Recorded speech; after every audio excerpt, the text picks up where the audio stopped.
ገርማችሁ ዮናስና ኢየሱስ በጣም የሚያመሳስላቸው ነገር አለ፣ የሚያለያያቸውም ነገር አለ። ምንድነው የሚያመሳስላቸው ከተባለ ኢየሱስም አሕዛብን አገልግሏል፣ ዮናስም አሕዛብን አገልግሏል። ኢየሱስ ራርቶ፣ ዮናስ ግን ተናዶ። አገልግል እንዳታቆም ግን በኢየሱስ ልብ እንጂ በዮናስ ልብ እንዳትሞክር።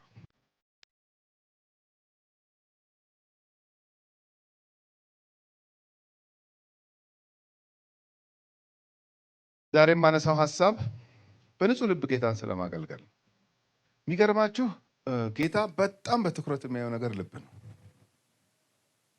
ሰው ፊትን ያያል፣ ልብን ማየት ስለማንችልም ነው። ራሱ ፊት ለፊታችን ያለው ራሱ ፊት ነው። ራሱ ፊት ለፊት እኮ ነው የተባለው እኮ ራሱ አይደል? አሁን ፊት ለፊት ነው እንተያየው አይደል? እኔም ፊትሽን ያለው አንቺ ፊቴን ታያለሽ። ፊት ለፊት እና መጀመሪያ የምታይ ፊትሽ ነው፣ ፊቴ ነው የሚታይሽ ማለት ነው። በቃ ፊት ነው። ምን ሰው ፊትን ያያል፣ እግዚአብሔር ግን ልብን ያያል። በጣም እግዚአብሔር ቫልዩ የሚሰጠውን ነገር ቫልዩ አለመስጠት ምን አይነት ኪሳራ ውስጥ እንደሚከታስቡ እግዚአብሔር እየተከታተለ የልባችንን ሞቲቭ ሸረኛ ስንሆን ምናምን እያየን ወይ ያላየን ነው ይመስለን። እልም ያለ እኮ ኪሳራ እኮ ነው። በቃ በጣም ከባድ ኪሳራ። ሐዋርያቱ በተደጋጋሚ የሚጻፍላቸው ነገር በጥሩ ልብ፣ በአንድ ልብ የሚል አየሁኝ ሐዋርያት ስራ ላይ አልኩኝ። እነዚህ ሰዎች ለካስ እንደዚህ አገልግሎታቸው የሚቃናላቸው አንድ ልብ ስለነበራቸው ነው እያልኩ ምን ይሄ ብርቅ ነው እንዲህ አንድ ልብ የትም ቦታ አለ እንዳንል ደግሞ በጣም ስለ አስቸጋሪ ልቦችም ይናገራል ይሄው ሐዋርያት ስራ መጽሐፍ። ነገር ሲበላሽ ከልብ ነው የሚጀምረው፣ ሲሳካም ከልብ ነው የሚጀምረው። እግዚአብሔርን ስናገለግል ኢቭን አንዳንዴ በጥሩ ልብ ጀምረን ሊጣመምብን ይችላል መሀል ላይ። ይሄ ነው ያስለቅቀናል የምለው አንዱም ከዚህ ነው። ያችሁ ልባችንን አሰፍስፎ የሚከታተል ክፉ አለ በዙሪያችን። በንጹህ ልብ በጣም በንጹህ ልብ እያገለገልን እያለን ልባችንን ሊያሻክር፣ ልባችንን ሊሰብር፣ ልባችንን በትዕቢት ሊሞላ፣ ልባችንን በሆነ ነገር ከመስመር ሊያስወጣ ያሰፈሰፈ ጠላት ባለበት ዓለም ውስጥ ነው ጌታን የምናገለግለው። ስለዚህ በጣም መጠበቅ ያለበት ነገር ነው ልብ ማለት ነው። በንጹህ እንትን ጀምረን እኮ ነው በቃ። አንዳንዴ ኤክስተርናል ፎርስ ነው ልባችንን እንዲጣመም የሚያደርገው። ያላሰባችሁትን ለምሳሌ ሰው አሰብክ ካላችሁ ቱግ ነው የምትሉት። ያ ቱግ ደግሞ በጊዜ ካልተገታ ደግሞ ሌላ ቱግ ያመጣል። እያለ ከመስመር ሁሉ ሊያስወጣን ይችላል። እና ልብ በጣም መጠበቅ ያለበት ነገር ነው። ላሳያችሁ። ሐዋርያት ሥራ ምዕራፍ 2 ላይ በአንድ ልብ ሆነው ይላል። በበዓለ 50 ቀን ሐዋርያት ሥራ ምዕራፍ 2 ቁጥር 1 በዓለ 50 የተባለውም ቀን በደረሰ ጊዜ ሁሉም በአንድ ልብ ሆነው። ይሄ ቁልፍ ነገር ነው። አያችሁ፣ ሁሉም የሚጠብቁት አንድ ነገር ነው። ኢየሱስ የገባላቸውን ፕሮሚስ ነው። መቼ እንደሆነ አያውቁም፣ ግን ጠብቁ ተብለዋል። ኃይለ ሳትቀበሉ እንዳትወጡ ተብለዋል። በአንድ ልብ ሆነው ይጠብቃሉ ይላል። ቁልፍ ነው ይሄ። በበዓለ 50 ቀን የተሰራው ስራ እንዲሰራ በመንፈስ ቅዱስ ኃይል ተሞልቶ ጴጥሮስ ያንን ሁሉ ሰው ዊን እንዲያደርግ ወደ ቤተክርስቲያን እንዲጨመሩ ትልቅ ስራ የሰራው ስራ አንዱ ይሄ የልባቸው አንድነት ነበር። ከመሃል እንትን ያፈነግጥ እንትን አልነበረም ማለት ነው። በቃ ጠብቁ ነው በቃ እንዴ ሲጠበቅ ምናምን የሚልም ዝም ብለው ይጠብቃሉ። በቃ የሚገርማችሁ በቤተ ክርስቲያን ውስጥ አንድ ልብ ሲመጣ ነገር ቀለል ብሎ ይሰራል። ልብ ሲከፋፈል ደግሞ ቀላሉ ነገር ከባድ ይሆናል፣ ውስብስብ እየሆነ ይሄዳል ማለት ነው። ስለዚህ ነገር እንዲቀል ራሱ ልብን ማለስለስ፣ ልብን አንድ ማድረግ በጣም ያስፈልጋል። ይሄው ሐዋርያት ሥራ ምዕራፍ 2 ሲጨርስም ደግሞ የመጨረሻው ቁጥር አካባቢ ቁጥር 46 ምዕራፍ 2 ቁጥር 46 በየቀኑም በአንድ ልብ ሆነው። አያችሁ፣ በወር አንዴ አይደለም አንድ ልብ የሚሆኑት፣ በየቀኑ። አንደኛ ስደቱ ከፍተኛ ነው፣ ሁሉም አብሮ ነው የሚኖረው። አሁን እኮ እኛ ስደት ስለሌለ ነው ወደ የቤታችን የምንሄደው። ቢያሳድዱን እኮ እዚህ ነው የምንኖረው። ከዚህ መውጣት ባይቻል ምንድን ነው የምናደርገው? ወደ የቤተሰብ መሄድ አይቻልም፣ ያመኑ ካልሆኑ ማለት ነው። ስለዚህ በጣም ከፍተኛ ነው ስደቱ። ሁሉም መጥቶ በአንድ ላይ ነው የሚኖረው። ኦድ ሆኗል። ከተማው ኢየሩሳሌም ከተማ ተሸብራለች። በዚህ የበዓለ ሃምሳ ቀን በተደረገው ነገር 3000 ሰው አስቡት ጆይን ሲያደርግ እንግዲህ ትልቅ እኮ አብዮት ነው እኮ የተነሳው እዛ ከተማ። ስለዚህ ሁሉም ተሰብስበው በአንድ ልብ ሆነው በመቅደስ እየተጉ በቤታቸውም እንጀራ እየቆረሱ በደስታና በጥሩ ልብ ይላል። ደግሞ አንድ ልብ፣ ጥሩ ልብ። ይሄ የጌታን ስራ ለመስራት እንደ ግለሰብም እንደ ማህበርም እንደ ክርስቶስ አካልም የልብ አንድነት፣ የልብ ጥሩነት፣ የልብ ንጹህነት በጣም ያስፈልጋል። ልብ የተጋለጠ ነው። ይሄ የተለጠጠ ቀስት ድንገት ካገኘው ሊመታው ይችላል። ጋሻ ያስፈልገዋል ማለት ካልተከለለ በእምነት እንዲህ ካልከለል ነው የተለጠጠ ቀስት መቶ ቷ ሲያደርገው በቃ ነው የሚባለው። በቃ በሰላም እያገለገለ በሰላም እየተጓዘ ያለች እህት ያለ ወንድም ምን እንደሆነ ሳታውቁ ተመቷል፣ ይያዛል ልቡ። ግን ደስ የሚለኝ ምን መሰላችሁ? አንዴ ከትልቁ ስራት ነፃ ያወጣህ ጌታ ካዳመጥከው አጠገብህ ነው ነፃ ሊያወጣ። ልብን እልከኛ ማድረግ ነው መጥፎ። ጌታ እኮ ማያጽናና ስለሆነ አይደለም፣ የማይደርስ ስለሆነ አይደለም፣ አልጽናና ባይነት ስላለ እልከኝነት ስላለ ነው እንጂ ሁልጊዜ እሱ ስንያዝ አይወድም። በቃ ነፃ ወጥተን ቀለል ብሎን የእሱን ስራ እንድንሰራ ስለሆነ የሚፈልገው በቃ በዙሪያችን ልክ ክፉ እንደሚያንዣብበው ጌታም በቃ በዙሪያችን ሆኖ ነው የሚከታተለን ማለት ነው። ጥሩ ልብ ነበራቸው፣ አንድ ልብ ነበራቸው። ምዕራፍ 5 ቁጥር 3 ጴጥሮስም አናንያ ሆይ መንፈስ ቅዱስን ታታልልና ከመሬቱ ሽያጭ ታስቀር ዘንድ ሰይጣን በልብህ ስለምን ሞላ? አያችሁ፣ ልቡ ጋር ነው ችግሩ የተፈጠረው፣ ፍራንኩ ጋር አይደለም። ልብ ሳያዝ ፍራንክ አይቀነስም። ልብ ሳያዝ ፍራንክ አይጨመርም። ልብ ነው የሚያዘው። ስለዚህ ጴጥሮስ አወቅ፣ አየህ አለው። የኛው አባል ነህ፣ አብረህ ነው ያለኸው፣ ግን ልብህ ተያዘ። ልብህ ውስጥ ሰይጣን ይሄን ክፉ ሀሳብ፣ ውሸት፣ የራሱ እኮ ንብረት ነው። ምንም እኮ ይሄን ያህል እኮ እንትን የሚያደርገው የለም። በፈቃደኝነት ነው ሁሉም ያለውን እየሸጠ እያመጣ በሐዋርያት እግር ስር ያስቀምጣል። እነሱ ለሁሉ እንደሚያስፈልገው ያከፋ። በፈቃደኝነት የገባው እዚህ ማህበር ውስጥ ግን ልቡን ክፉ ሀሳብ ከተተበት። ብታስቀርስ ይሄን ግን ለማንም አልተናገረም። ልቡስ ክፉ ሀሳብ እንደገባ ይሄን እንዳረገ ለማንም አልተናገረም። ይሄ አካሄድ ማህበሩን በጣም ሊበክል ስለሚችል እንደ ሌሰን ነው እግዚአብሔር የመጀመሪያው እርምጃ እንዲወሰድ ያደረገው እዚህ ሰው ላይ። ደነገጡ እኮ ነው የሚለው። ከዛ በኋላ ምን ይጠቅማል ቢደነግጡ? እንዴ ልክ እነ አናንያ ልብ ውስጥ የገባ ነገር እንዳይገባ ይጠነቀቃሉ። ሌሎቹ ልብህ ውስጥ ይሄ ነገር ሲገባ ሰይጣን በልብ ይሄንን ሲሞላ ዝም አልካል። እዚሁ ምዕራፍ 5 ቁጥር 12 ላይ በሐዋርያትም እጅ ብዙ ምልክትና ድንቅ በሕዝብ መካከል ይደረግ ነበር፣ ሁሉም በአንድ ልብ ሆነው ይላል። ያችሁ እዚህ ጋር በአንድ ልብ ሆነው የሚሰራ ስራ አለ። ልብ ውስጥ ደግሞ ማይሆን ነገር ሲገባ ደግሞ ሰዎች እንዴት ከመስመር እንደሚወጡ መመልከት እንችላለን። ላሳያችሁ ምዕራፍ 7 ላይ ትንሽ ነገር ላሳይና ከዛ ቀጥላለሁ። ምዕራፍ 7 ላይ እስጢፋኖስ በጣም ረጅም ስብከት ሰበከ። ታውቃላችሁ፣ ከብሉይ ኪዳን መጽሐፍት ጀመረ፣ ከነ አብርሃም ጀመረ። አለው ሄደ። በቃ የሚሰሙት እነዚህ የካህናት አለቆች፣ ቤተ መቅደስ ሰዎች አንገሸገሻቸው። በቃ የሚናገረው ነገር እውነት ነው። በጣም ቻሌንጅ አድርጓቸዋል። ግን ልባቸው እንዲህ በዋዛ የሚረታ አይደለም። ምን እንደሚል ተመልከቱ። ቁጥር 51 ላይ ምዕራፍ 7 ሐዋርያት ሥራ ምዕራፍ 7 ቁጥር 51 እናንተ አንገተ ደንዳኖች ልባችሁና ጆሮአችሁም ያልተገረዘ ልብ። በጣም ከባድ ልብ ነው ያላቸው። እንደገና ቁጥር 54 ይህንም በሰሙ ጊዜ በልባቸው በጣም ተቆጡ ይላል። ተይዟል በቃ ልባቸው። ፋክት እኮ ነው ያቀረበው። እውነት እኮ ምንም ጥያቄ የለውም። እውነት እኮ የራሳቸውን መጽሐፍ እኮ ነው የተረተረው። የቀደሙትም አባቶች ነቢያትን እንዲሁ እንዳሰቃዩ ልባቸው እልከኛ ነበረ። በምድረ በዳም ሲጓዙ እልከኛ ነበር ልባቸው። እንደነሱ ይኸው እናንተም ሲላቸው ባሰ ማለት እኮ ነው። በቃ ልባቸው የባሰ በክፋት የባሰ በተንኮል በቃ የወሰዱትን እርምጃ ታውቃላችሁ። በቃ ማዳመጥ አቃታቸው። የሱን ንግግር ይናገርበት የነበረው ጥበብ ሊቋቋሙት አልቻሉም። እንደዚህ ነበር የብዙ ሰዎች ልብ።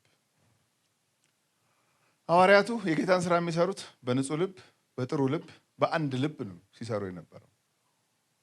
የተቀረው ደግሞ ሰይጣን ክፉ ሐሳብ በከተተበት ልብ፣ በእልከኛ ልብ፣ በተንኮል በተሞላ ልብ። ምዕራፍ 8 ላይ ሄዳችሁ ብትመለከቱ ሲሞን ይሄንን በተንኮል የተሞላ ልብ ይዘህ ነው ያለው እኮ ጴጥሮስ። ያውም እኮ እሱ ደስ የሚል ነገር ነው የተናገረው። ዝም ብላችሁ ከላይ ካያችሁ ዲዘርኒንግ ስፒሪት ስላለው ነው እንጂ ጴጥሮስ የገላገለው። ለፊልጶስ ከባድ ስቃይ ነበር የሚሆንበት ይሄ ሲሞን የሚባለው ሰው። ግን አወቀው ጴጥሮስ። ይኸው ምዕራፍ 8 ቁጥር 18 ጀምሮ ላንብብላችሁ። ሲሞንም በሐዋርያት እጅ መጫን መንፈስ ቅዱስ እንዲሰጥ ባየ ጊዜ ገንዘብ አመጣላቸውና እጄን የምጭንበት ሁሉ መንፈስ ቅዱስ እንቀበል ዘንድ ለእኔ ደግሞ ይህን ስልጣን ስጡኝ አለ። ጴጥሮስ ግን እንዲህ አለው፣ የእግዚአብሔርን ስጦታ በገንዘብ እንድታገኝ ያስብሃልና ብርህ ካንተ ጋር ይጥፋ ብሎ ልብህ በእግዚአብሔር ፊት የቀና አይደለምና ከዚህ ነገር እድል ወይም ፈንታ የለህም አለ። ልብህ ይኸውላችሁ ንግግሩ ራሱ ልብህ ፊልጶስ ፊት ጥሩ ይመስላል። የጠየቀው ጥያቄ እነ ጴጥሮስና እነ ዮሐንስ እጅ ሲጭኑ በመንፈስ ቅዱስ ተሞሉ። የሰማርያ ሰዎች ፊልጶስ የሚያገለግላቸው ሰዎች ማለት ነው። ይሄን አየ። ታውቃላችሁ እሱ ጥንቆላውን አቁሞ እነ ፊልጶስ ጋር ተቀላቅሎ ተጠምቋል ሁሉ እኮ። እነ ዮሐንስ ደግሞ ያጆች ናቸው። ኢየሩሳሌም ነው ኑሯቸው። ቪዚት ሊያደርጉ ነው የመጡት እጅን ቸርች። እናንተ ስትሄዱ እኔ ልቀጥለው ይሄን አገልግሎት ነው እኮ። በጣም እኮ አሪፍ እኮ ነገር ነው የጠየቀው። ምን አረገ እንዴ? ይሄ እኮ ጥሩ ሰው እኮ በመንፈስ ይሞላ እንጂ ሌላ በምንድን ነው የሚሞላው እንዴ? በመንፈስ መሞላት አለበት። ይሄን አገልግሎት እኔ ልቀጥለው። ይሄን ደግሞ ዝም ብዬ በነፃ አይደለም። ድሮ ስጠነቁል ያስቀመጥኩት ለክፉ ቀን ብዬ ያስቀመጥኩት ገንዘብ ይኖረኛል። ስለዚህ ላምጣውና እዚህ ላይ ላውለው። ፎር ፍሪ አልፈልግም፣ ይሄንን እሰጣችኋለሁ ሲል አሁን እዚህ ጋር ጴጥሮስ ቀለል አድርጎ ቴንኪዩ እኛ ብር ያዘው፣ ብሩን ያዘው። ግን ምርጥ አይዲያ ነው ይዘህ መጣው። በእውነት በጣም ጥሩ ሀሳብ ነው ይዘህ መጣው። ኢቨን ፊልጶስ እንኳን አልጠየቀም ይሄን ጥያቄ። አንተ ለዚህ ቸርች በጣም ሁነኛ ሰው ነህ፣ በቃ ቀጥል ያዘው ብሎት ቢሄድ ኖሮ እንዴት እንደሚበጠብጠው አስቡ እንግዲህ። ቸርች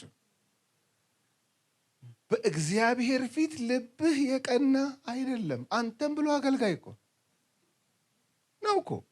ለአገልግል አይደል እንዴ ጥያቄው? እጅ ልጫን እኮ ነው። ልቡ ግን ልክ አይደለም። አያችሁ፣ አገልግሎትን ስናስብ ልብ ንጹህ መሆን አለበት። ልብ ቀና መሆን አለበት። ልብ ጥሩ መሆን አለበት። ልብ የሚታዘዝ ፍሌክሲብል መሆን አለበት። ግትር ያለ ችክክ ያለ ልብ ጥሩ አይደለም። እንደገና ደግሞ ይሄ ድብቅ ልብ ጥሩ አይደለም። ስውር አጀንዳ ተይዞ እግዚአብሔር ቤት አይኖርም፣ ነውር ነው። የሰማችሁኝ ነው? በቃ ዳዊትም በራሱ ዘመን የማንን ሐሳብ እንዴ? እኛ ሌላ ሐሳብ ካለን ሌላ ቦታ ነው የሚመቸው። የሰማችሁኝ ነው? ሌላ ቦታ ይቻላል። ይሄ ቤት አያስተናግድም። ለምን? የዘላለም ሐሳብ አለው ራሱ እግዚአብሔር። እኔ ሐሳብ አላዋጣለትም እግዚአብሔርን ሳገለግለው። የኔ ነው የሚለውን ሐሳብ ለማወቅ ብቻ ነው የምጥረው። ምንድነው ሐሳብ ጌታዊ? ሰው ሁሉ እንዲድን። ቴንኪው። ሰው ሁሉ እንዲድን ምን ላድርግ ነው? ግልጽ ነው። ወንጌል ለሁሉ እንዲዳ ይሄ ነው ያንተ ሐሳብ? ሁሉ እንዲድን ትወዳለህ? ወንጌል ለሁሉ እንዲስፋፋ ትወዳለህ? በቃ እኔ ይሄ አንተ ሐሳብ ከሆነ ገብቶኛል። በዚህ አቅጣጫ ምን ላድርግ? ቅዱሳን እንዲታነጹ ፈልጋለሁ። ይሄ ነው ያንተ ሐሳብ? ምን ላድርግ? እሺ፣ ግልጽ ነው ሐሳቡ። እኛ አናዋጣም፣ ሐሳብ አናዋጣም እንዴ። የኛ መዓት ነው የኛ ሐሳብ። እስቲ አስቡት እንዴ። በሰው ልብ ውስጥ 3 ሐሳብ አለ እኮ አይደለም የሚለው፣ ብዙ ሐሳብ ነው ያለው እንዴ። ይሄ ሁሉ ብዙ ሐሳብ ታዲያ እንዴት ነው የሚስተናገደው ቸርች ውስጥ? አይሆንም። ስለዚህ ሁልጊዜ የሚጠበቅ ነገር እግዚአብሔር ሰጥቶናል። እሱም ልብ ይባላል። ግልጽ ነው። አሁን አሁን ከሴኩሪቲ አንፃር ከጥበቃ አንፃር ስናስብ ብዙ ነገራችንን እንጠብቃለን። አሁን አገር ይጠበቃል ታውቃላችሁ። አገር ባይጠበቅ እዚህ አንቀመጥም። የኢትዮጵያ ዳር ድንበር እየተጠበቀ ስለሆነ ነው እንጂ እዚህ ያለ ነው አንድ ሰው አይተርፍም። ዳር ድንበሩ ባይጠበቅ ከተማ ይጠበቃል። በየዞኑ በየወረዳው በየእንትኑ በጣም ነው የሚጠበቀው። በሚሊተሪ በለበሱ ይጠበቃል፣ ሲቪል በለበሱ ይጠበቃል። በጣም ነው የሚጠበቀው። አገር አስተዳዳሪ አንዱ ስራው ሴኩሪቲ ነው። በቃ መጠበቅ ነው፣ መከላከል ነው፣ ምንም ነገር እንዳያገኘው ሲቲዝኑን ማለት ነው። እንደ ግለሰብ ደግሞ ስንመጣ ግቢ ይጠበቃል። አደገኛ አጥር እዳፈራለሁ ብትል አደገኛ ነገር ያገኘሃል ነው እኮ። ይሄ ሽቦው እንጠልጥሎ ይጥላል። ኤሌክትሪክም አለው አንዳንዱ ታታታ አርጎ ይጥልሃል ነው። ይጠበቃል። ማን ወለላ አርጎ አፉን ከፍቶ የሚተኝ ላፉናም ያደርግልህ ጭሉሌው ይጠበቃል። ግቢ ከግቢ ደግሞ ስትገቡ በር ተዘግቷል፣ ይጠበቃል። በደንብ በሁለት ቁልፍ ይጠበቃል። ወደ መኝታ ቤት ስትገቡ ይጠበቃል። ካዝና ካለ ካዝናው ተቆልፎ ይጠበቃል። ወርቅ ምናምን ካለ ለብቻ አለው ሳጥን። እሱ ደግሞ እንግዲህ ይሄ ሁሉ ነገር ከተጠበቀ ልብማ አስቡት እንግዲህ ምንኛ በቃ ዘብ ሆኖ ቆሞ መጠበቅ ያለበት ነገር አለ ማለት ነው ልባችንን። ለምን ድንገት ነው ሐሳብ ሽው ብሎ የሚገባው። እንዲህ ብታረጊስ ነው እኮ በቃ እንደ ነፋስ እኮ ነው ሽው ይላል በቃ መጥቶ። ከዛ ካች ያደረገው የያዘው ሰው ያቆየዋል፣ ያሳድረዋል፣ ከዛ በኋላ ያደርገዋል። በተለይ ማታ የመጣ ሐሳብ አደገኛ መጽሐፍ ቅዱስም ስለሚናገር ነው። ተኝተህ በደልን እያኘክ እያሰብክ አደርክ አትጠራጠር፣ ኃይል በእጅህ ነው፣ ሲነጋ ታረገዋለህ። ማታ ሰው ቤትም አትደር፣ የትም አትደር፣ እዛችሁ እቤትህ ጧ ብለተኛ በቃ ነው እኮ። ትኝት በል ነው እኮ በቃ ትኝት። ለምን ካስተናገድከው መዓት ሐሳብ ነው የሚመጣው፣ ብዙ ነገር ነው የሚመጣው። ሪፍሌክት ታደርጋለህ፣ የቀን ውሎሽን ታደርጋለህ። ቅድም ግን ከሰዓት አስተያየቷ እንዴት ነበረ ግን እንትን ጀመረልህ ይላል። ይሄ ካልተጠበቀ በጣም አደገኛ ነገር ነው። ልጄ ሆይ ምንህን ጠበቅ። ለምን የህይወት መውጫ። ስለዚህ እግዚአብሔርን ማገልገል ስናስብ ምንድን ነው ድራይቭ የሚያደርገኝ ብሎ መጠየቅ ያስፈልጋል። አሁን እኔ ሲንገሌ የ20 ወዳጄ ነው፣ ይጠራኛል፣ እመጣለሁ፣ ደስ ይለኛል። አንዳንዴ ቆም ብዬ ለምንድን ነው ግን የምመጣው? የምር ስለምወዳችሁ ነው? ይሄን ቼክ ማድረግ አለብኝ። ጌታን ስለምወድ ነው የምመጣው? በጣም ቆም ብሎ በደንብ ቼክ መደረግ ያለበት ነገር ነው። የሆነ አገልግሎት ክፍል ውስጥ ነው ያለሽው፣ ለምንድን ነው የምታገለግዩ? ሪሊ ጌታን ስለምትወጂ ነው? አብረሻቸው የምታገለግያቸውን ስለምትወጃቸው ነው? ካልሆነ ምንም እኮ ለሌላ ሰው ማወጅም እኮ አያስፈልገውም። ጥሞና እኮ መውሰድ፣ ቁጭ ብሎ ማሰብ። ግን እኔ ሪሊ ግን አሁን እዚህ ኳየር ውስጥ፣ እዚህ ማስተባበር ውስጥ፣ እዚህ መስተንግዶ ውስጥ፣ እዚህ መስበክ ውስጥ፣ እዚህ እንትን ውስጥ ማገለግለው ግን ለምንድን ነው ብሎ መፈተሽ ያስፈልጋል። በሃይማኖት ብትኖሩ ራሳችሁን ቆም ብሎ ማየት ያስፈልጋል። አንድ ሰው ላሳያችሁ ነው፣ ባደገኛ ልብ ግን ጌታን ያገለገለ ሰው ዮናስ። ዮናስ ነው ያልኩት በየምዕራፉ በጣም እኮ ነው የሚያገለግለው። ልቡ ግን ከባድ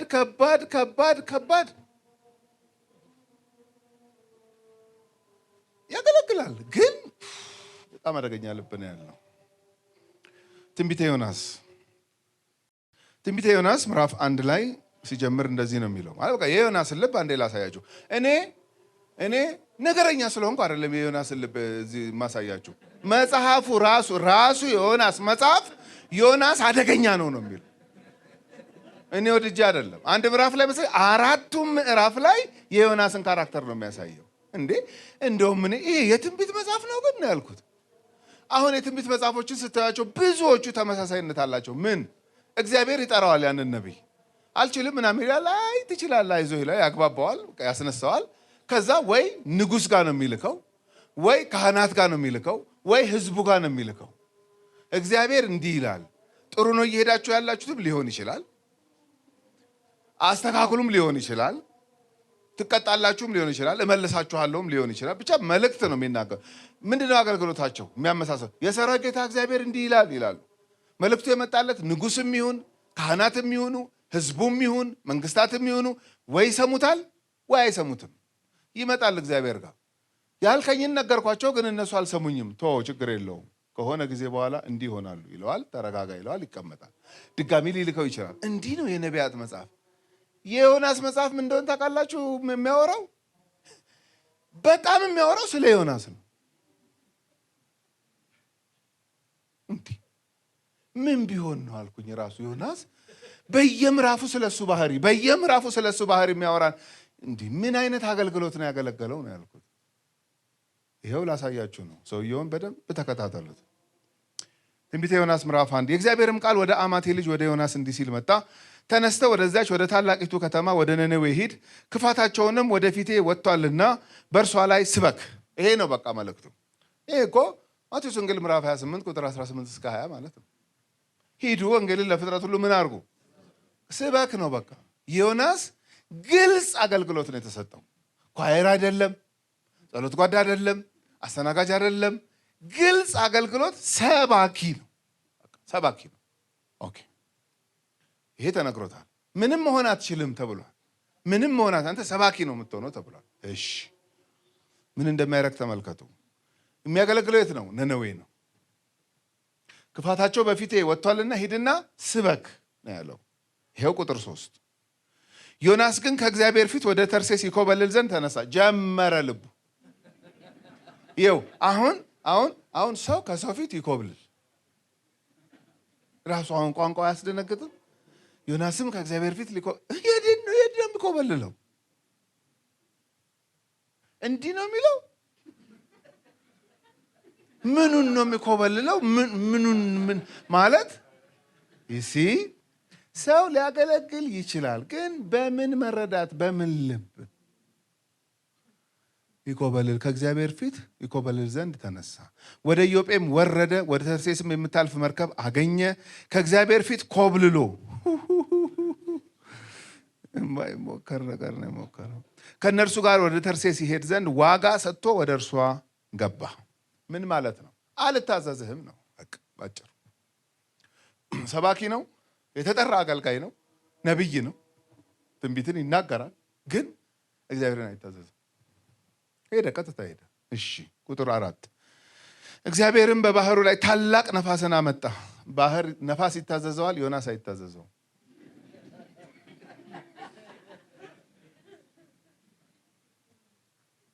አቤት እግዚአብሔር ትዕግስት! ይኸው አገለገልንም አላገለገልንም እግዚአብሔር ቤት ያሰነበተን የእግዚአብሔር ባህሪ በጣም በጣም አስገራሚ አምላክ ነው። እግዚአብሔር ታላቅ ነፋስን አመጣ። በባህርም ላይ ታላቅ ማዕበል በሆነ ጊዜ መርከቢቱ ልትሰበር ቀረበች። መርከበኞቹም ፈሩ፣ እያንዳንዱም ወደ አምላኩ ጮኸ። ምንም በቃ ወደ ተርሴስ የሚሄድ መንገደኛ አሕዛቦች ናቸው። አሕዛብም የራሱ አማልክት አለው ታውቃላችሁ። ሲጨንቀው የሚጮህለት አለ። እነሱ መጮህ ጀመሩ፣ ጮሁ። መርከቢቱም እንድትቀልላቸው በውስጧ የነበረውን ዕቃ ወደ ባህር ጣሉ። ማለት እስቲ ክብደት ከሆነ እንደሚያናውጠን ብለው፣ ክብደት አይደለም፣ አንድ ሰውዬ ነው። በዛ ጣሉ። ዮናስ ግን ወደ መርከቡ ውስጠኛው ክፍል ወርዶ ነበር፣ በከባድ እንቅልፍም ተኝቶ ነበር ይላል። የተጠራ ሰው ሲተኛ አይደለም መርከብ ላይ መናወጥ ምንስ ቢሆን። ለምድር ሁልጊዜ እግዚአብሔር ሰዎችን ያስነሳል። እግዚአብሔር ያስነሳቸው ሰዎች ልባቸው ሲጣመምና ሲያዙ ግን ምድር ፍዳዋን ነው የምታየው። በደንብ ስሙ። በዚህም ዘመን ለእኛም ዓለም ለእኛም ምድር በሉ ለየትኛውም ምድር የእግዚአብሔርን ሐሳብና ፈቃድ የተረዱ እንደሱ ሐሳብና ፈቃድ ሲያደርጉና ሲኖሩ ነው እንጂ ጸጥና ዝግ ብለን እንድንኖር እግዚአብሔር እድል የሚሰጠን። ሰባኪ ተኝቶ ምንስ አይፈጠርም እንዴ? መልእክተኛ እኮ ነው ይሄ ሰው። ሚሽኑን ትቶ የቤዝመንት መርከብ ሌየርስ አሉት። ፎቅ አለ፣ ከዛ ግራውንድ አለ፣ ከዛ ቤዝመንት ወርዷል። አሁን ሲሆን እሱ አይደል መጮህ ያለበት? እግዚአብሔርን የሚያውቀው ሰውዬ ለጥ ብሎ ገብቶ ተኝቷል። እግዚአብሔርን አያውቁም የሚባሉት እየጮሁ አይታዘዘውም። የመርከቡ አለቃ ወደ እርሱ ቀርቦ ምን ነው ተኝተሃል? ማለት በጣም ሆድ የሆነ ስራ ነው የምትሰራው። ምንም ከኛ እንዳንዱ እንኳን አጮህም እንዴ? ምን ጉድ ነህ እኮ። ልብ ለመኮብለል ያሰበ ልብ በመጮህ ሰዓት እንኳን አይጮህም። ኮብልሏላ በሱ ቤት።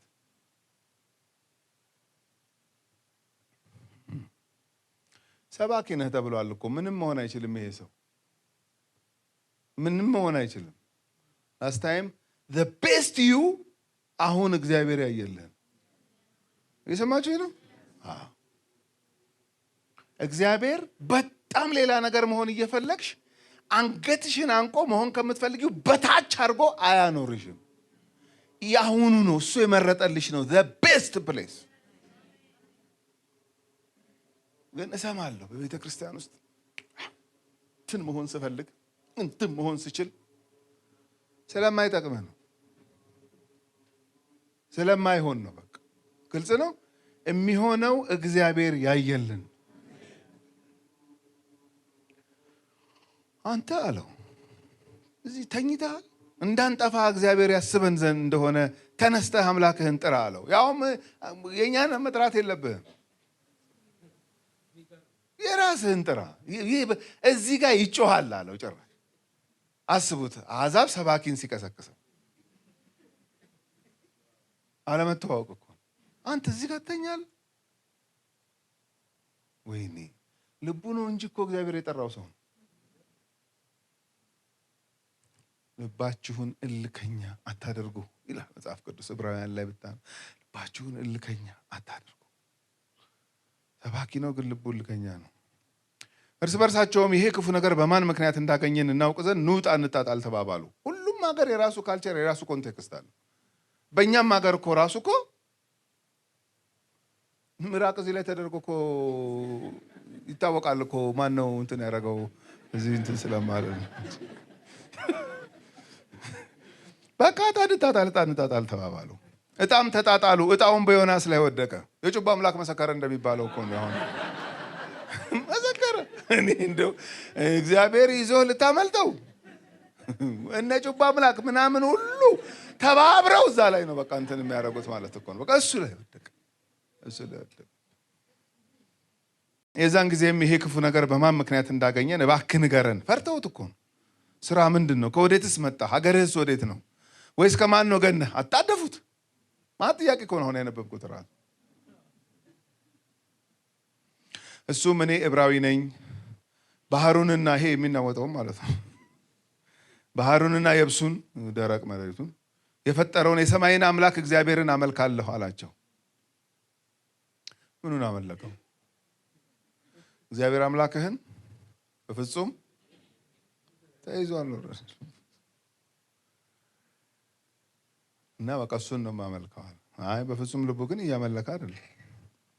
እነዚያም ሰዎች ከእግዚአብሔር ፊት እንደኮበለለ እርሱ ስለነገራቸው አውቀዋልና እጅግ ፈርተው ይሄ ያደረግከው ምንድን ነው አሉት። ማለት አልገባንም፣ ዕብራዊ ነኝ ትላለህ፣ ሰማይና ምድር ምናምን የፈጠረውን አመልካለሁ ትላለህ፣ ደግሞ ኮብልዬ ነው ጥሪ ያለኝ ሰው ነኝ ትላለህ። ተምታታብን አሉት። በቃ በጣም ተምታታብን። በቃ አንዱን ምልክት ልንገራቸው።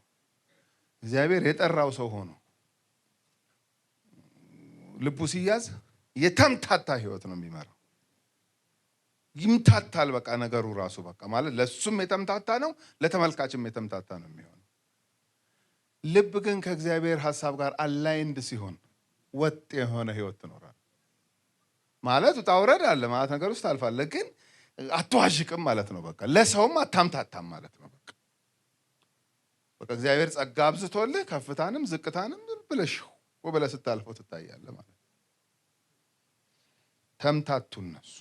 ባህሩንም ሞገዱ አጥብቆ ያናውጠው ነበርና ባህሩ ከኛ ዘንድ ጸጥ እንዲል ምን እናድርግብህ አሉት። በጣም እኔ እኮ የሚገርም ነው። እጅግ ትሁቶቹ እነሱ ናቸው። እንደው ይሉታል። ምን ይላል እሱ እዛ ስር ተኝቶ እምልህ አባባሌ ስልህ ይሉታል ማለት እኮ ነው። ሊያግባቡት ምን እናርግብ እስቲ አንተ ራስህ ምረጥ እስቲ። እንደው በጣም እኮ ግራ አጋባህን እኮ አንተ ሰውዬ እኮ። እሱም ይሄ ታላቅ ማዕበል በእኔ ምክንያት እንዳገኛችሁ አውቃለሁና አንስታችሁ ወደ ባህር ጣሉኝ፣ ባህሩም ጸጥ ይልላችኋል አላቸው። በቃ አያያዙም ይለቀኝ አይደለም እኮ ነው እግዚአብሔርን። በዚህ አያያዙ አይለቀኝም። ስለዚህ ወርውሩኝ አላቸው። እሺ። ስለዚህ ወደ እግዚአብሔር ጮኸው አቤቱ እንደወደድክ አድርገሃልና እንለምንሃለን። አቤቱ ስለዚህ ሰው ነፍስ እንዳንጠፋ ንጹሕም ደንበኛ ላይ እንዳታደርግ እንለምንሃለን። በጣም ይገርም ልብ ነው ያላቸው። ይሄ እኮ ግን ይሄ ልብ እኮ ዮናስ ጋር ነበር መሆን ያለበት። እሺ አንዳንዴ በቤተ ክርስቲያን ውስጥ አደገኛ ልብ ሲታይ ዓለማውያን እንኳን ይላሉ። ልብ ስላልተጠራ እንዳይመስላችሁ፣ ጸጋ ስለሌለው እንዳይመስላችሁ። ልብ ሽፍት ያደርጋል ድንገት። እሱ ታይም ላይ የሚወስነው ውሳኔ፣ እሱ ታይም ላይ የሚናገረው ንግግር ምናምን ያስደነግጣል። በቃ አሁን ዮናስ በዚህ ሲቹዌሽን ውስጥ ነው። እግዚአብሔር አልጠራው ማለት ጠርቶታል። ጸጋ የለውም ወይ? አረ ሰባኪ ነው ይሄ። በቃ ስበክ ተብሎ እኮ ተጠርቷል። ግን ክፉ ቀን ገጠመው። ይኸውላችሁ ይህቺ ዓለም በክፋት የተሞላች ስለሆነች ኢዮብን የገጠመ ክፉ ቀን ታውቁታላችሁ አይደለም? በቃ አሉ ክፉ ቀኖች ይመጣሉ። በቃ እሱ ነው ያገኘው። ኮብልል የሚል መንፈስ ተቆጣጠረው። በቃ ማይሞከር ሙከራ ሞከረ። ወርውሩኝ አላቸው። እነሱ ጸለዩ፣ እንዳንጠፋ ንጹሕ ደንበኛ ላይ እንዳታደርግ እንለምንሃለን። ዮናስንም ወስደው ወደ ባህሩ ጣሉት። ባህሩም ከመናወጡ ጸጥ አለ። ከባድ ጦስ ነበር ማለት ነው። በቃ ለዛ ጉዞ ሰዎችም እግዚአብሔርን እጅግ ፈሩ፣ ለእግዚአብሔር መስዋዕትን አቀረቡ፣ ስለትንም ተሳሉ። በቃ በጣም ጨነቃቸው፣ ደነገጡ። በቃ ምን አይነት ጉዞ ነው ይሄ ጉዞ? ሰው እዚሁ እየተባበረ እየጮኸ ይድናል እንጂ ሰው ተወርውሮ ይዳናል እንዴ? ኧረ ኦድ ነው የዛሬው ጉዞ። በጣም ብቻ እግዚአብሔር ያውቃል ምናምን ብለው ይሄንን ዘጉት። ምዕራፍ 2 እግዚአብሔርም ዮናስን የሚውጥ ታላቅ አሳ አሰናዳ። አሳ ይታዘዘዋል፣ ዮናስ አይታዘዝ።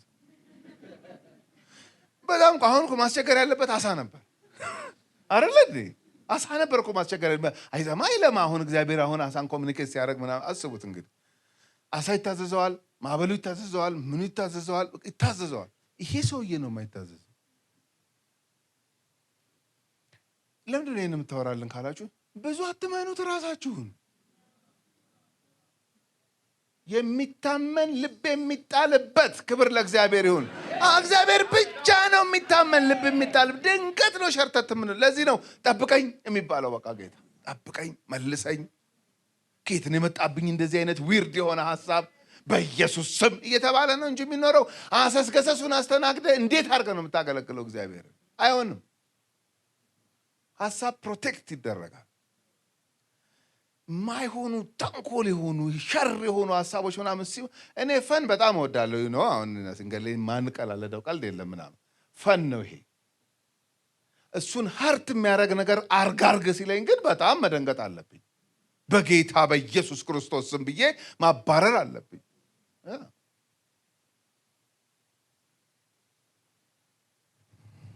አሳ ታዘዘው እግዚአብሔርን። አሳ አሰናዳ።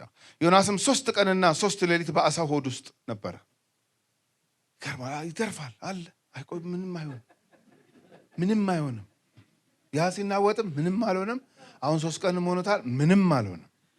እሺ ዮናስም በአሳው ሆድ ውስጥ ሆኖ ወደ አምላኩ ወደ እግዚአብሔር ጸለየ። መርከብ ላይ ቢጸለይ አይሻለውም ነበር? አሳ ውስጥ ከመጸለይ አሁን ማለት ላይቀርልህ እኮ ነው። አየህ፣ ላይቀርልህ ነገር በሰላም አታገለግልም። እንዳማረብህ በቃ እንዳማረብህ ደስ እያለ እዛ ሜስ ውስጥ እዛ ትርምስ ውስጥ ከመጮህ ይሄ ምን ያሳይሃል በሉኝ። እንዲህ ልቡ ያስቸግረዋል እንጂ ጌታንስ ያውቃል። እንዴት መርከብም ላይ ሲጸለይ ሰምቷል። አሳ ውስጥም ሆኖ የሚጸለይ ጸሎት እንደሚሰማ ያውቃል። ይሄም ባያምንማ አይጸልይም ነበር። አያችሁ ይሄ ሰው ጨርሶ ጌታዬን አቅም እንዳትሉ በደንብ ያውቃል። ክፉ ቀን ክፉ ልብ ነው እንዲያረገው። እዛ ውስጥ ገብቶ ጸልይ። ደግሞ ጸሎቱስ አሽጎደጎደው ነው እኮ የሚባለው። አይደለም ከአሳ ሆድ ከኛ መኝታ ቤት እንደዚህ አይነት ጸሎት አይጸልም ይለዋል። ይሄ እውቀት ያለው ነው። አቤት ህይወት እኮ ታፍ ነው እናንተ። እንዲህ ዋዛ እኮ አይደለም ይሄ የገባንበት ህይወት እኮ በጣም ብዙ እኮ ነገሮች አሉት። በቃ ጌታ ግን ከዚህ ሁሉ ያተርፋል። ክብር ለሱ ይሁን። በቃ እኔ ዛሬ ምሽት ወደ ቤት ስትሄዱ ኮንፊደንስ፣ በቃ ይሄ በጌታ ያለ ትምክት እዚህ ጋር ደርሶ ሂዱ ወደ ቤታችሁ። በቃ አይጥለኝም። ክብር ለጌታ ይሁን። አሳልፎ አይሰጠኝም። ለክፉ አይተወኝም ጌታ። ለምን? ከታላቁ አድኖኛል።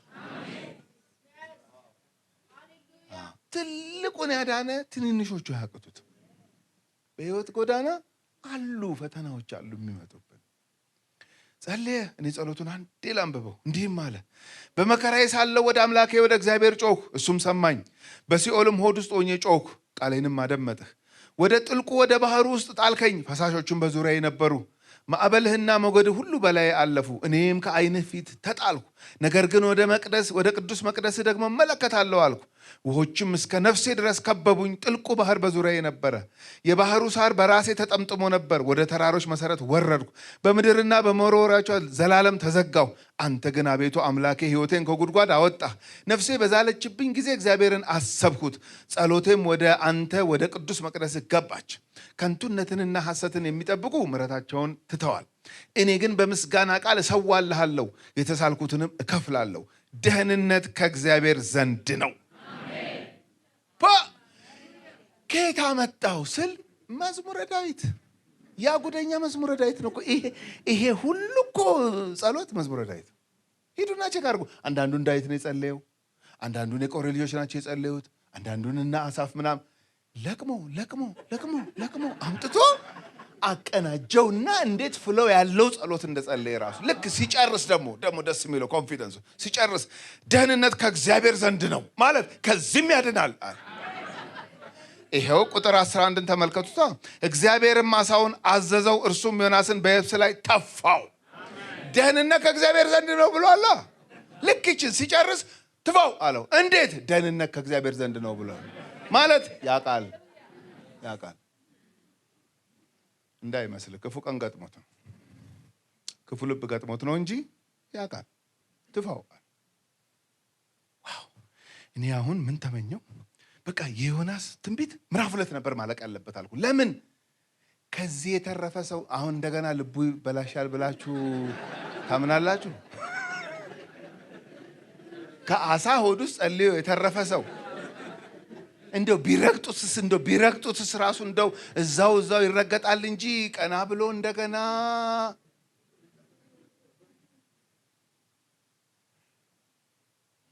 የዮናስ ትንቢት ስለ መልእክቱ ለምን አይነግረንም? ለምንድን ነው ስለሱ ባህሪ የሚነግረን?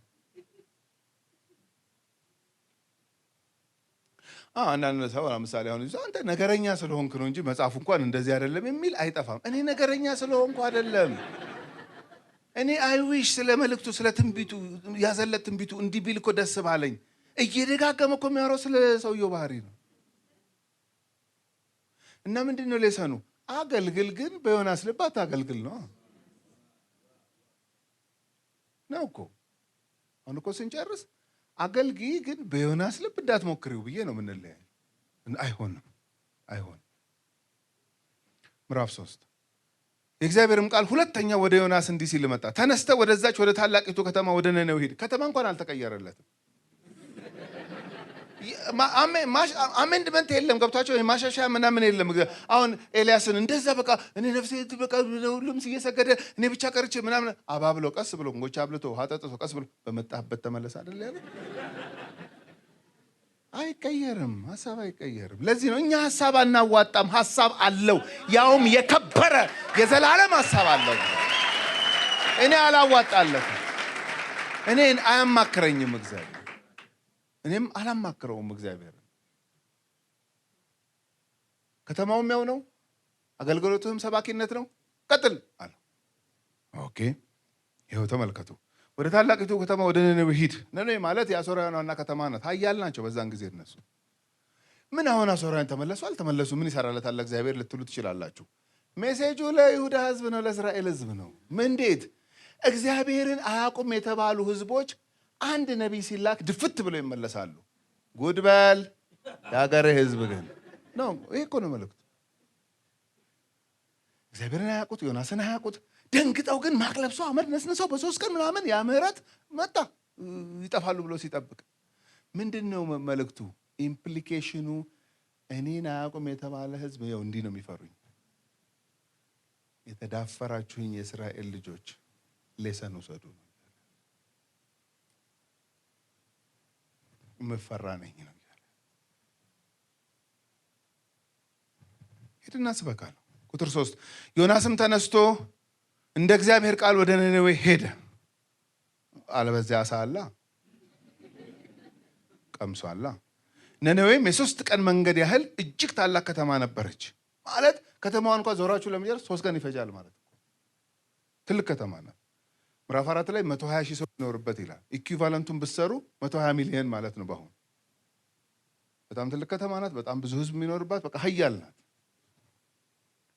ዮናስም ያን ቀን መንገድ ያህል ወደ ከተማይቱ ውስጥ ሊገባ ጀመረ። ጮሆም በሶስት ቀን ውስጥ ነነዌ ትገለበጣለች አላለውም። ይሄ ራሱ አሁን ሸሩን ይኸው ልብ በጣም አደገኛ ነው እንዴ ልጅ ልብህን ጠብቅ እኮ ይሄ ነው እኮ በቃ ክፋታቸው ወደ እኔ መጥቷል ሲል እግዚአብሔር ምን ነው የእስራኤል ክፋት ወደ እሱ ሲመጣ ተመለሱ ለማለት አይደል እንደሚሉት ተገልበጡ ነው እንዴ? አይደለም እኮ አሁን ከእንደዛ አይነት መገልበጥ የተረፈ ሰው ትገለበጣላችሁ ይላል። ምሕረት ያየ ሰው አያችሁ። የጌታ ኢየሱስ ክርስቶስ ትምህርት እኔ ይቅር እንዳልኳችሁ እርስ በርሳችሁ ምን ይቅርታን ኤክስፒሪየንስ አድርገሃል አላውቀውም ልትለኝ አትችልም ማለት እኮ እኔ ይቅር ብያለሁ እንደ ሰው ይሆንከው። አዎ እሷ ነው ይቅር መባል እንዴት እንደሚያፍነከንክ ታውቀዋለህ አይደል? ወንድምህን ይቅር በልና አፍነክንከው። ማፍነክነክ ካላወቃችሁ እንግዲህ እኔም አላውቀውም በነገራችን ይሄ ይሆናል አሁን የሆናችሁት ይሆናል እንጂ መፍለቅለቅሽ መፍነክነክ ኤኒዌይ አያችሁ። አሁን ዮናስ ምንድን ነው እያደረገ ያለው? ጌታ በሲኦል ሆኜ ጮህ ምናምን አይደለ ያልከው? አዎ ከዚህ ስትጮህ የሰማሁን አሁን እነሱም ሲጮሁ እንደምሰማ እንዲያውቁ ንገራቸው ነው ያለው። አጅሪ መጥቶ 3 ቀን ገብቶ ከተማ ውስጥ 3 ቀን እድሜ ያለሽ ከተማ ነሽ፣ እያንዳንድሽ ትገለበጫለሽ አለ። እንዴ የሰው ልብ እኮ አደገኛ ነው። ወንጌል እኮ ያጣምማል። የሰው ልብ የምስራች እንደሚያጣምም ታውቃላችሁ። የሰው ልብ ያልተባለ መልእክት ሊያስተላልፍ ይችላል። የሰው ልብ ትገለበጣላችሁ አላቸው። የነነዌም ሰዎች እግዚአብሔርን አመኑ፣ በፍጹም ዮናስ ያልፈለገው ነገር። ደግሞ የሚገርመው ትገለበጣላችሁ ይላሉ። አንገለበጥም፣ ኧረ እሱ ከሚገለበጠን እኛ አሁን እዚህ ጋር እንገለበጣለን ብለው ድፍት በእግዚአብሔር ፊት በእግዚአብሔር አመኑ። ለጾም አዋጅ ነገሩ። ከታላቁም ጀምሮ እስከ ታናሹ ድረስ ማቅ ለበሱ። እንዴ ትገለበጣላችሁ ብሏቸው ይሄን ሁሉ እንዴት አወቁ? በጣም እኮ ነው የሚገርመው። ንሳ ሁሉም ታላቁ ትንሹ ሁሉም ማቅ ለበሱ። ወሬውም ወደ ነነዌ ንጉሥ ደረሰ። እርሱም ከዙፋኑ ተነስቶ መጎናጸፊያውን አወለቀ፣ ማቅም እንዴ የነነዌ ንጉሥ እኮ ያህዌ የእስራኤል አምላክ እኮ አያውቀውም። ታዲያ እንዴት ዝናው ያስፈራል። ኤክስፒሪየንስ ባያረጉትም በዕለት ተዕለት ህይወታቸው ዝናው ግን ይወጣል። ክብር ለእግዚአብሔር ይሁን።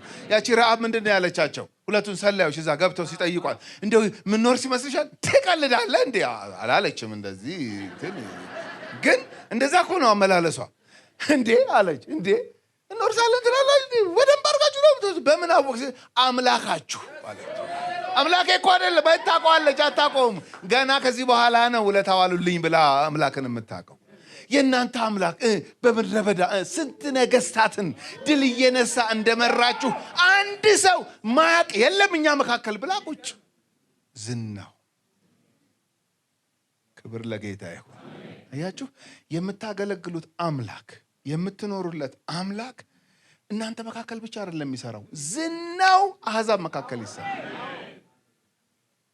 ክብር ለእግዚአብሔር። እስቲ እኛ እንፍራው፣ እስቲ እኛ እናክብረው፣ እስቲ እኛ የእውነት እናገልግለው። ዝናው ይወጣል። አረ በምድራችንም አይተናል ዝናው ወጥቶ እንዴ እግዚአብሔር ክንድ በምድራችን ሲንቀሳቀስ በነበረበት ዘመናት እኮ እንሰማለን እኮ እንትንጋ ይሉናል እኮ። ይደግመዋል እግዚአብሔር። ክብር ለሱ ይሁን። እውነት ይደግመዋል። የጨከነ ትውልድ ሲነሳ እግዚአብሔር ይደግመዋል።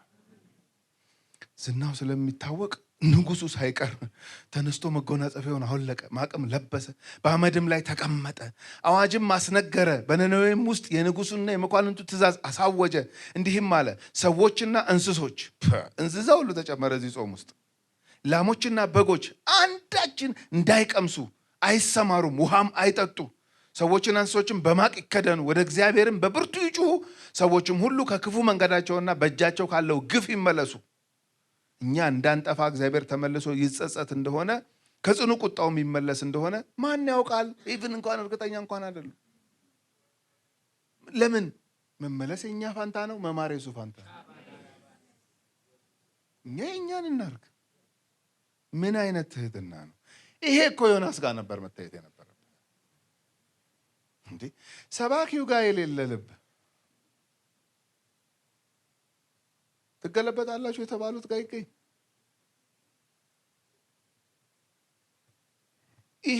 ይሄስ ሆኖ ኧረ እኔ ነኝ የምዳፈረው እግዚአብሔርን እንጂ ለካ እንደዚህ የሚፈራ ነው አይባልም። እግዚአብሔርም ከክፉ መንገዳቸው እንደተመለሱ ስራቸውንም አየ። እግዚአብሔር የሚያደርግባቸው ዘንድ በተናገረው ክፉ ነገር ተጸጽቶ አላደረገውም። እዚህስ ቢያበቃ ምን አለ? ራሱ ዮናስ ምንድን ነው የፈለገው? ራሱ አሁን ዮናስ አሁን ልቤ ያስቸግረኛል ነው ቢያቆመው አይሻልም? እዚህ ጋር በሰላም ከባዱ ምዕራፍ 4። ይህም ዮናስን ከቶ አላስደሰተውም። ሰው ሲመለስ እንግዲህ አስቡት፣ ሰባኪ ሆነ ሰው ሲመለስ ካልተደሰትክ አንተ የምድር ጉድ ነህ ማለት ነው። ታዲያ ለምን ሰብካል? አስቡት። አሁን እኔ መጣው እየሰበኩን ሰብኬ ሲጨርስ የተናገርከው ነገር ነክቶኛል፣ ጌታን መከተል እፈልጋለሁ ሲለኝ እርር ስል ማለት እኮ ምን ማለት ነው? ምንድነው መመለስ እፈልጋለሁ እንደ ማለት እኮ። ትንሽ አቃንኘዋለሁ ይታወቀኛል፣ ግን እዛው አካባቢ ነው ነገር። ዮናስን አላስደሰተውም። እርሱም ተቆጣ። አያችሁ፣ በጣም አብረው የማይሄዱ ነገሮች። ሰባኪ ነው ግን ይቆጣል። ያውም እግዚአብሔር ለማረው ምህረት ምንም እኮ ምንም አላደረገላቸው። ተቆጣ። በዚህስ ቢያበቃ ምን አለበት? ወደ እግዚአብሔርም ጸለየና፣ ያው ጸሎት ያውቃል ገና ለገና፣ ግን ጸሎት ስላወቀ ማሽጎድጎድ አይቻልም። እግዚአብሔር ጸለየና፣ አቤቱ ለምንሃለው፣ በአገሬ ሳለው የተናገርኩት ይሄ አልነበረምን? ማለት መጀመሪያም እኮ እኔ እኮ አልሄድም ብዬ እኮ ልኮበለል የፈለግኩት እኮ ባህሪን ስለማውቀው። የቱም ባህሪን ይሄ የምትምረው ነገር ምን አገባ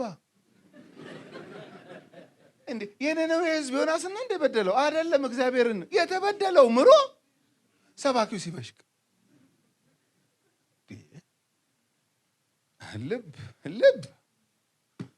ልብ ጉደኛ ነገር። ልብ ሳይጠበቅ ሲቀር አንድ ምሳሌ ልንገራችሁ። ልብ ሳይጠበቅ ሲቀር ምን እንደሚሆን ልንገራችሁ። አረገዋለሁ ብላችሁ አስባችሁ የማታውቁትን አርጋችሁ ካገኛችሁት ልብ አልተጠበቀም። ለዛ ነው ፍር የምትሉበትን እኔ እንዲህ አልኩ፣ አፌ ወጣ፣ እኔ እዚህ ተገኘው፣ እኔ አንድ ያልኩ፣ ኧረ በኢየሱስ ስም ካላችሁ ልብ ስላልተጠበቀ ነው እዛ ጋር ራሳችንን ያገኘ ነው። በቃ ሌላ ነገር ሆኖ አይደል። ተቆጣ እና አገሬ ያለው ታውቆኛለህ ይሄ ነገር። አንተ ቸርና ይቅር ባይ ደግሞ ያውቃል እግዚአብሔርን ባህሪ እውቀት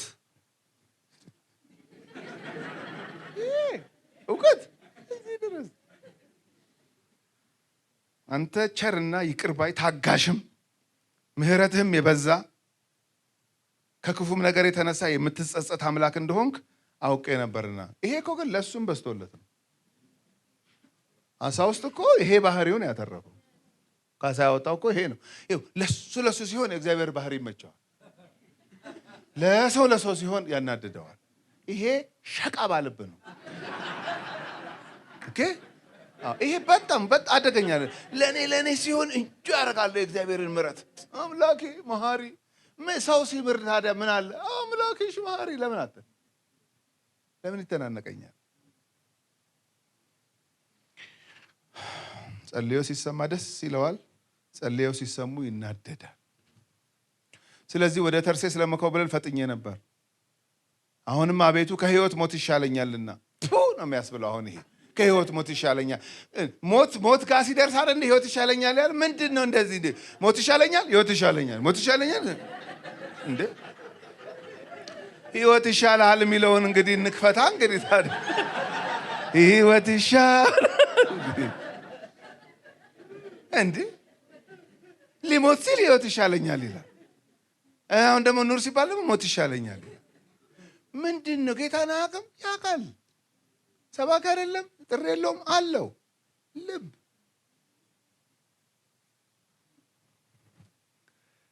ከህይወት ሞት ይሻለኛልና እባክህ ነፍሴን ከኔ ውሰድ። ሊወስድ እኮ ቢመጣ መልስ ይላል እኮ።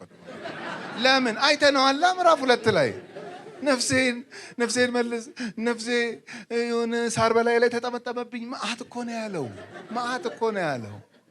ሳር ሲጠመጠም ህይወት ይሻለኛል ይላል። ቀና ሲል ሞት ይሻለኛል ይላል። ይሄ በጣም ከባድ ነው።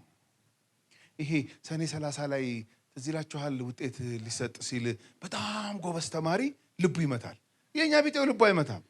17ኛም ወጣ ምንም ወጣ ተዘዋውሯል የሚል ካለ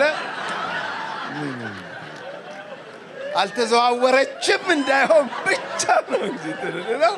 ተዘዋውሯል ካለ እነ ቀለሜስ አንደኛ የሚወጡትስ ኦረ ልባቸው እንዴት እንደሚመታ። አንዳንዱ ጭራሽ ከሴክሽን አንደኛ መውጣትን እያሰበ ነው ሲማርም የነበረው ሰኔ 30 የሚመጣው ትምህርት ቤት። ከዛስ ማን ይሆን ከሴክሽን እኔ እወጣለሁ ብሎ ጠብቆ እያለ አለሚቱ እንትና ሲባል እርር። እሷ እኮ እየፈነጠዘች ነው። እዚህ ጋር ግን እርር የሚላል አያችሁ። ሁሉ ሰው አለሚቱ አንደኛ ስለወጣች የሚደሰት እንዳይመስላችሁ። ልብ ሰኔ 30 ማአት አይነት ልብ ነው።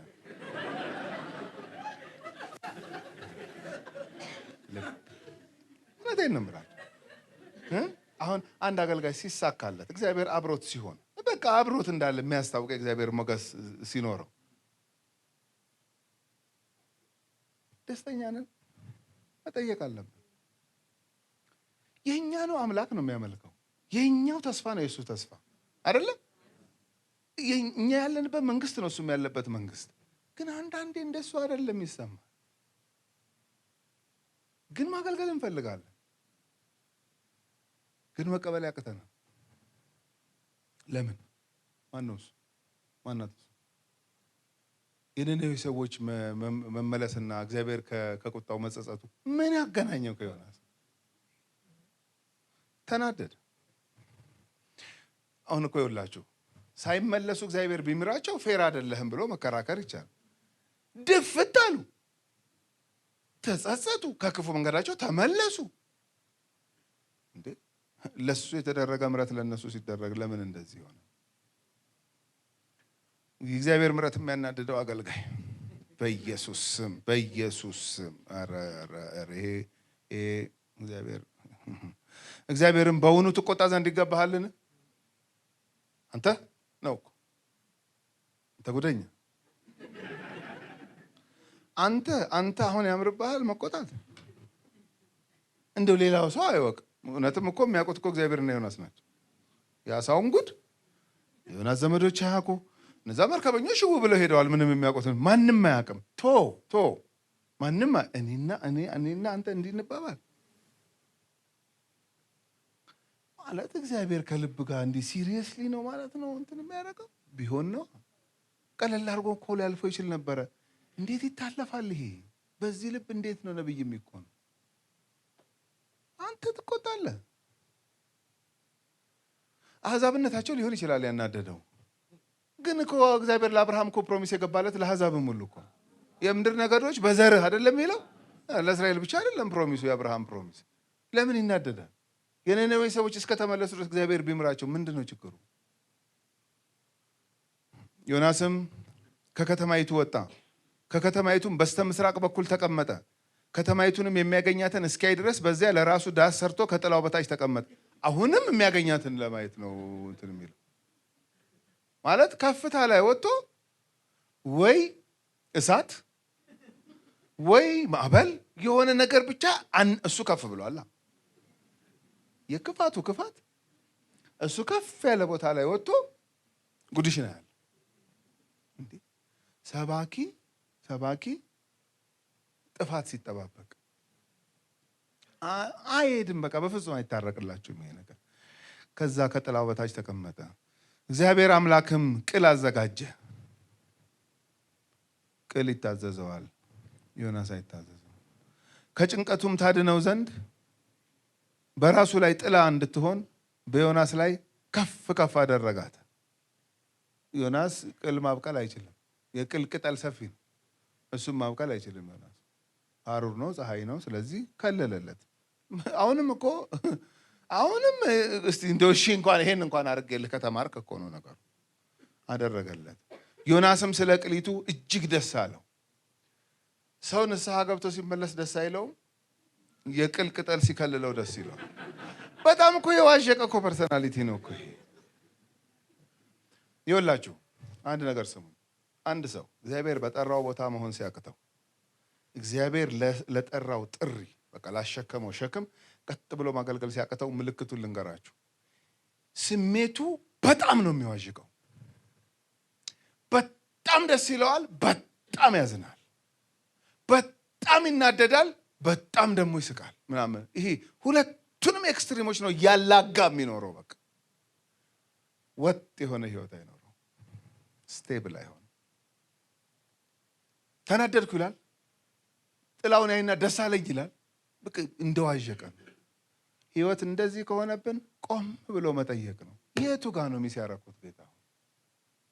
እንዴ አንዳንድ እኮ እንደው ይሄ ሞራል ያለው ዓለማዊ እንኳን እኮ ቀጥ ያለ ህይወት እኮ ይኖራል።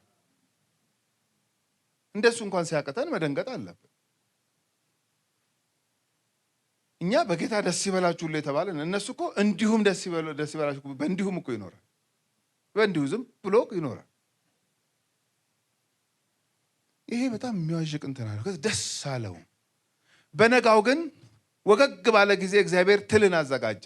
በጣም ይገርም። እግዚአብሔር ቅልም ያዘጋጃል፣ ትልም ያዘጋጃል። በጣም ምንድን ነው ከዚህ ሰውዬ ጋር እግዚአብሔር ይሄን ያህል ሲሪየስሊ እንትን የሚያደርገው? ልብህን አስተካክል፣ አገልግል፣ ግን ልብህን አስተካክል። ቅልን አዘጋጀ። እርሷም ቅሊቱን እስክትደርቅ ድረስ ትልን አዘጋጀ። እሷም ቅሊቱን እስክትደርቅ ድረስ መታቻት። ፀሐይም በወጣች ጊዜ እግዚአብሔር ትኩስ የምስራቅ ነፋስ አዘጋጀ።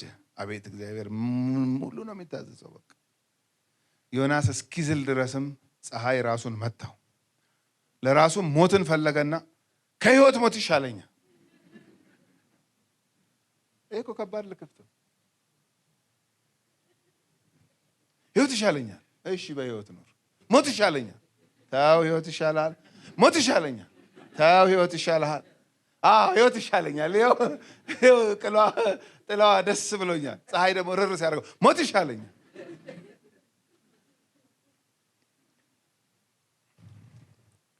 የኔን ሐሳብ እያደረግኩ ላገልግልህ የሚል ሰው እንዲህ አይነት ህይወት ነው የሚመራው። በቃ እኔ እንዲህ ብዬ ነው ኮንክሉድ የማደርገው ዛሬ። ያንተን ሳይሆን የኔን ፈቃድ። አሁን ሳውልን ይሁት ክርትት ያለ ከርታታ ጠንቋይ ጠሪ እኮ ነው የሆነ መጨረሻ። ምንድን ነው እንዲህ የሚያደርገው? የኔን ሐሳብ ፈጽመህ አጥፋ፣ ግማሽ ነው የማጠፋው። እኛ ሐሳብ አናዋጣም። ምን የመሰለ የከበረ የዘላለም ሐሳብ አለው እግዚአብሔር። ሐሳብህን ንገረኝ ነው የሚባለው። በቃ ጳውሎስ ምን አደርግ ዘንድ ላረግ ያሰብኩት ነገር አላስፈጽምልኝ አይደለም። ላረግ ያሰበውማ ቤተክርስቲያን ማፍረስ ነበር። ምን አደርግ ዘንድ ትወዳለህ ስለው ቤተክርስቲያን ትከላለህ። አያችሁ፣ ቤተክርስቲያን ማፍረስ ነው የእሱ ሐሳብ። የጌታ ሐሳብስ ቤተክርስቲያን መትከል። ልዩነቱን ታዩታላችሁ። በእኔ ሐሳብ አላገለግለውም እግዚአብሔር። የሁል ጊዜ አብርሃም ስራ ምንድን ነው መሆን ያለበት? የሁላችንም ስራ ኦፍ ኮርስ ምን አደርግ ዘንድ ትወዳለህ። መርተን እንኳን እኮ ነው አገልግለን እንኳን አሁንም መልሰን የምንጠይቃት ጥያቄ ይህች ናት መሆን ያለበት። ይኸው 2018 ገባ። እግዚአብሔር ሆይ አመሰግንሃለሁ፣ እኔን፣ ቤቴን፣ ቤተክርስቲያንን እየመራህ እዚህ ደርሰናል። አሁን ምን ትፈልጋለህ? ተናደደ። ከህይወት ሞት ይሻለኛል አለ። እግዚአብሔርም ዮናስን በውኑ ስለዚህ ጭቅል ትቆጣ ዘንድ ይገባሃልን? እንትን ነው ባጭሩ። አሁን ይሄንን ያው ስዕል መሳል እወዳለሁ። በምናቤ ስዕል እንደዚህ በእርሳስ አልችልም፣ በምናቤ ግን እገሰግሳለሁ። እኔ አሁን እዚህ ጋር ምንድን ነው ያየሁት? እግዚአብሔር እጁን አፉ ላይ አድርጎ እንዴ በአንተ ያምራል። ይሄ አሁን የምታወራው ነገር በአንተ ያምራል። ኧረ ተው ሞት ይሻለኛል። ትቆጣ ዘንድ ይገባሃልን? እሱም እስከ ሞት ድረስ እቆጣ ዘንድ ይገባኛል። ከአሳ ሆድ ውስጥ የወጣ ሰው እንደዚህ አቅም አለው? ልቡን ካልጠበቀ ከሰው ጋር እኮ ቢመላለስ ከሰራዊት ጌታ ከእግዚአብሔር ጋር እኮ ነው እንደዚህ የሚመላለስ። እንዴ ይሄ ነቢይ መጽሐፍ አይደለም ወይ? ለምንድን ነው እንደዚህ የሚነገረን? በቃ ሰው አደገኛ ነውና አገልግል። በዮናስ ልብ ግን እንዳትሞክር። እግዚአብሔርም አንተ ትበቅል ዘንድ ላልደከምክባት ላላሳደግካትም በአንድ ሌሊት ለበቀለች በአንድ ሌሊትም ለደረቀችው ቅል አዝነሃል። እኔስ ቀኛቸውንና እግራቸውን የማይለዩ 120 ሺህ የሚበልጡ ሰዎችና ብዙ እንስሶች ላሉባት ለታላቂቱ ከተማ ለነነዌ አላዝንምን አለው። ማቴዎስ 9 ኢየሱስ አያቸውና አዘነላቸው። በቃ በኢየሱስ ልብ እንጂ በዮናስ ልብ አናገለግል። አሜን። ድራይቭ የሚያደርገን ነገር ርህራሄ፣ ኮምፓሽን ነው መሆን ያለበት። በቃ ርህራሄ። በቃ ቤተክርስቲያን ያሉ ቅዱሳንን ስናይ፣ በጌታ ያሉን ሰዎችን ስናይ ድራይቭ የሚያደርገን በቃ አገልግል፣ ተቆረስ የሚለን ነገር ኮምፓሽን ነው። ይገርማችሁ ዮናስና ኢየሱስ በጣም የሚያመሳስላቸው ነገር አለ፣ የሚያለያያቸውም ነገር አለ። ምንድን ነው የሚያመሳስላቸው ከተባለ ኢየሱስም አሕዛብን አገልግሏል፣ ዮናስም አሕዛብን አገልግሏል። ኢየሱስ ራርቶ፣ ዮናስ ግን ተናዶ ያገለገላቸው።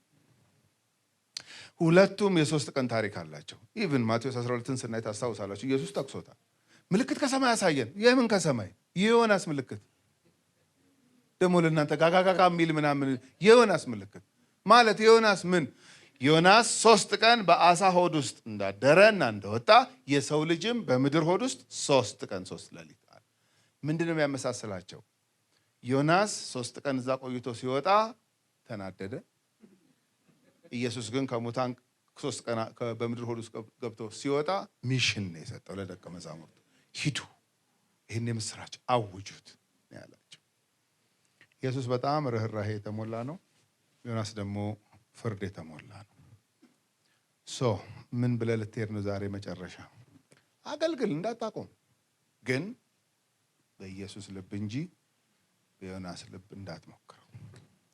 አገልግል፣ እንዳታቆም ግን በኢየሱስ ልብ እንጂ በዮናስ ልብ እንዳታገለግል። ጌታ ይባረክ።